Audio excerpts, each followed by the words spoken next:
अस्सलाम वालेकुम, मैं हूं शाहजेब खानजादा। सुप्रीम कोर्ट में आज एक गैर रिवायती सूरत हाल पैदा हो गई। जस्टिस काजी फाइज ईसा रज़ानी केस की समाअत के दौरान माहौल तल्ख हो गया। बेंच में शामिल 3 जजेस की आपस में तकरार हो गई, सख्त जुमलों का तबादला हुआ।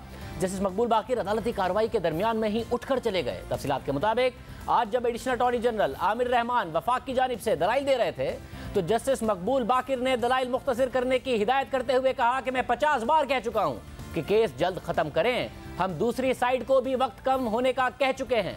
इस पर जस्टिस मुनीब अख्तर ने रिमार्क्स दिए कि एडिशनल अटॉर्नी जनरल साहिब आप दलाइल जारी रखें। जस्टिस मुनीब अख्तर के रिमार्क्स पर जस्टिस मकबूल बाकिर ने कहा कि ये क्या बात हुई कि सीनियर का एहतराम नहीं है, मुदाखलत ना करें। बेंच के एक और रुकन जस्टिस सज्जाद अली शाह ने जस्टिस मकबूल बाकिर से कहा कि एडिशनल अटॉर्नी जनरल के लिए वक्त मुकर्रर करें या दलाइल पूरे करने दें। बार बार वकील को टोकते रहे तो मैं उठकर चला जाऊंगा। इस पर जस्टिस मकबूल बाकिर ने कहा कि उठकर तो मैं भी जा सकता हूं, यहां धौंस जबरदस्ती नहीं चलेगी। इस दौरान हुकूमती वकील ने बेंच से दरख्वास्त की कि मुनासिब होगा कि अदालत 10 मिनट का वक्फा ले ले। जस्टिस मकबूल बाकिर ने रिमार्क्स दिए कि 10 मिनट के वक्फे से क्या होगा, ये कहकर जस्टिस मकबूल बाकिर कमरा अदालत से उठकर चले गए। इस सारी सूरत हाल के दौरान बेंच के सरबराह जस्टिस उमर बंदियाल साथी जजेस को तहम्मुल का मुजाहरा करने की हिदायत करते रहे और समाअत में 10 मिनट का वक्फा भी कर दिया। वक्फे के बाद जब समाअत दोबारा शुरू हुई तो जस्टिस उमर बंदियाल ने रिमार्क्स दिए कि जब आप पानी ना पी सकें तो ताज़ा हवा में सांस लेना काफ़ी होता है। रोजे की वजह से हम भी ताज़ा हवा में सांस लेकर आए हैं। इस दौरान एडिशनल अटॉर्नी जनरल बोले कि जस्टिस मकबूल बाकिर को मेरी कोई बात बुरी लगी हो तो माजरत ख्वाह हूं। तो जस्टिस मकबूल बाकिर ने रिमार्क्स दिए कि आपकी कोई बात मुझे बुरी नहीं लगी।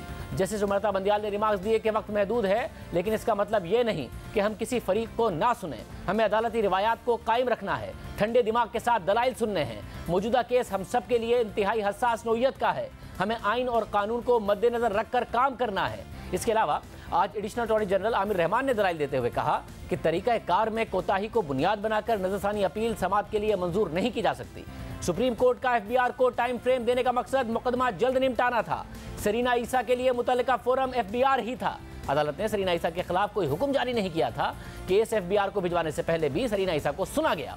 इस पर जस्टिस फाइज ईसा ने मौक़िफ़ अपनाया कि एफबीआर का मामला मेरी अहलिया और इदारे के दरमियान है, हुकूमत सिर्फ केस लटकाने की कोशिश कर रही है।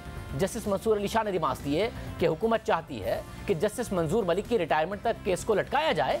इस पर एडिशनल अटॉर्नी जनरल ने कहा कि मेरे दलाइल पर एतराज़ किया जा रहा है, ऐसा ही करना है तो हमसे तहरीरी दलाइल ले लें। जस्टिस काजी फाइज ईसा ने मेरे कंडक्ट पर बात की है। इस पर जस्टिस मंजूर मलिक ने रिमार्क्स दिए कि आमिर रहमान साहिब आप अच्छे इंसान और वकील हैं, बात खत्म करें। समाअत के दौरान जस्टिस मंसूर अली शाह ने रिमार्क्स दिए कि जस्टिस फाइज ईसा के खिलाफ सदारती रेफरेंस अक्सरियती जजेस ने खारिज कर दिया था, मगर घर बैठी जज की फैमिली के खिलाफ कार्रवाई शुरू हो गई। सदारती रेफरेंस ए के खिलाफ था और कार्रवाई बी के खिलाफ शुरू हो गई। ऐसे केस की कानूनी मिसाल दें जिसमें केस खावंद के खिलाफ हो और कार्रवाई अहलिया के खिलाफ हो जाए। जस्टिस याया आफरीदी ने रिमार्क्स दिए कि सुप्रीम जुडिशल काउंसिल एफबीआर को तहकीकात का हुक्म देती तो बात दुरुस्त थी, मगर एफबीआर को तहकीकात करने का हुक्म सुप्रीम कोर्ट की तरफ से दे दिया गया। सुप्रीम कोर्ट ने तो वो इख्तियार इस्तेमाल किया जो सुप्रीम जुडिशल काउंसिल का था। केस की मज़ीद समाअत अब कल सुबह 10:30 बजे होगी।